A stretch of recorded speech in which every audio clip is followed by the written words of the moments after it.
Hello ladies and gentlemen, boys and girls, fellow shedheads around the world. Welcome to Captain of My Shed. I'm Captain Mikey. And on this, I can't even say it. On this episode, it's all gone a bit Pete Tong, to be honest. In the last episode where I was telling you that this workshop is being sold along with the house, that was true. But the buyers obviously didn't get that memo, and they've, after dragging it out for 5 weeks more than it needed to be, have decided to pull out the deal, which is an absolute pain in the backside if you live in the UK. This is the system that we have to work with, and it's a bloody nightmare, to be honest. Anyway, that'll be a different rant on a different video maybe, but my big problem now is I have a workshop I can't use. It's full of boxes, as you can see behind me. Everything's in disarray. Even if I could use it, all my tools are packed away into the boxes. And I am still hoping that we will pull off a move in the relatively near future. So I don't want to undo all of the work that I've done in packing this workshop up. That said, I do want to keep creating things. I feel a bit stifled if I can't do that, especially with the stress of this move/non-move that's going on. So somehow I need to create a working space for me. The house doesn't cut it because I've got 3 little angels running around in it. Anyway, the plan is that I'm going to create an even smaller space in my already small workshop that I can work on, in, around, and on smaller projects with limited tools. So that's the plan. I have a small workbench back here that I built a while back. Link in the description to that video because there's a sweet little workbench.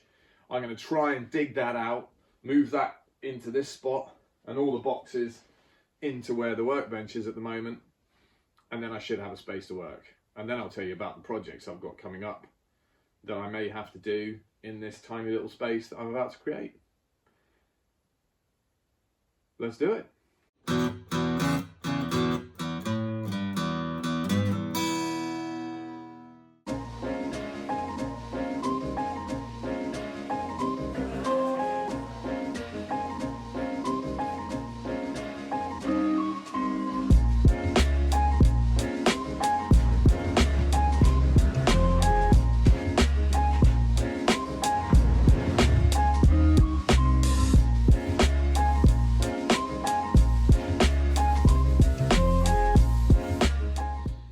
To give you an idea just how cluttered the workshop is, there's the top of my usual workbench. Yeah, a lot of these are boxes from in the house and the rest are boxes from packing up the workshop itself. But this is the space that I'm working with. Now, I loved this little bench when I first built it, and I still love it now. It's a great little piece of kit, really cheap to build. If you can get hold of birch plywood anymore, but when I built this, Baltic birch plywood was not anywhere near as expensive as it is now. Still, it was a nice construction, and you'll recognise it possibly as that kind of laminated style construction where you can create the joinery just by leaving a gap in one of the laminates to allow for your tenon to come through without having to cut the mortise. And that makes it quicker to build, and if you've got limited tools, it's also easier to build, and obtaining accuracy that way is nice and easy. And these 2 nice soft closed drawers in it, and it still works as well now as it did when I built it. It's really nice and solid and heavy, so it can be chiseled on, and I need to sand the top down clearly. The work holding option at the end here is pretty lightweight, and it's not going to do too much, but it's semi-useful. And obviously it's got the dog holes in there too. It's 60 centimeters wide, not including the vise, and 91 centimeters long. And that's plenty of space. Like I said, I'll put a link in the description below for the build on this. It was good fun to do. And I think it looks the part in this workshop. One little bonus, I had thought this was buried around the back, but I've just seen it here. This is my workshop stool. So now I've got a place to sit and work. Okay, good. That didn't take too much. Happy days. Now, I promised I would tell you what kind of projects I was going to work on in the workshop, since most of my machinery and tools are out of commission now. I have got a few bits and pieces out and about, but not much really. But there's been a couple of things that I've had in the workshop for a while that I wanted to try. I got a couple of tools for Christmas as well, so I might do a few little sort of cheap hand tool reviews, and I might even do like a reaction to video. There's been a few videos that I've watched in the past that have really had an impact on me and and have inspired me to build one thing and another, and continue to inspire me. So I might introduce you guys to those videos if you haven't seen them already, and give you my take on them, why I found them so inspirational. But first things first, like I said, a really small area to work with, and I don't have a lot of tools to hand.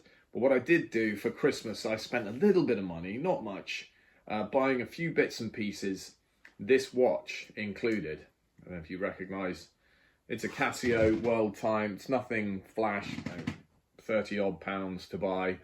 I'll give you a review on this watch, which is often touted as one of the best cheap watches that money can buy.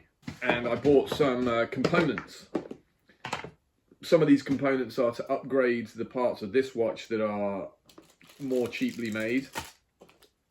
And I've also got some parts for a brand new built from scratch watch in this little box here. So a few little watch build videos coming your way that I'll show you in another video. But that's got me kind of excited because I can do that right here on the bench with very few tools.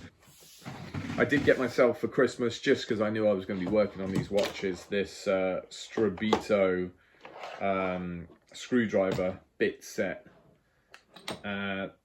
My first impressions of this are really good, so I might do a little video on that. My wife bought me this this micro polishing pen as well.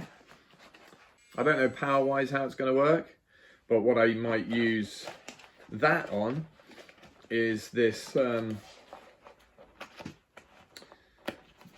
this lobster claw that I salvaged from a meal that I had with friends when my wife and me and my children were out in Ile-de-Ré in France, and it was a nice meal, something nice to remember. And I thought this could make quite a cool pendant if I did something with it, but maybe I could engrave it a little bit with this pen. I don't know, we'll see. That's something else that might come about in the next few weeks or so.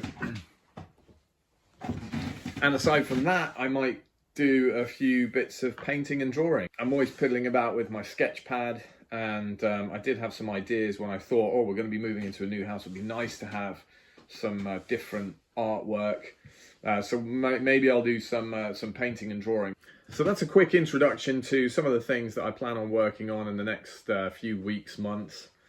I know that if you are a returning subscriber, that this is maybe not what you come to the channel for.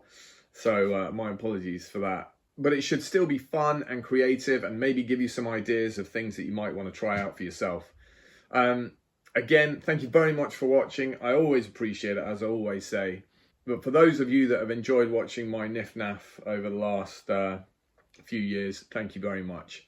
I wish you all a happy new year. Enjoy 2025. I hope it's a good one for everybody, and I'll see you then. Bye.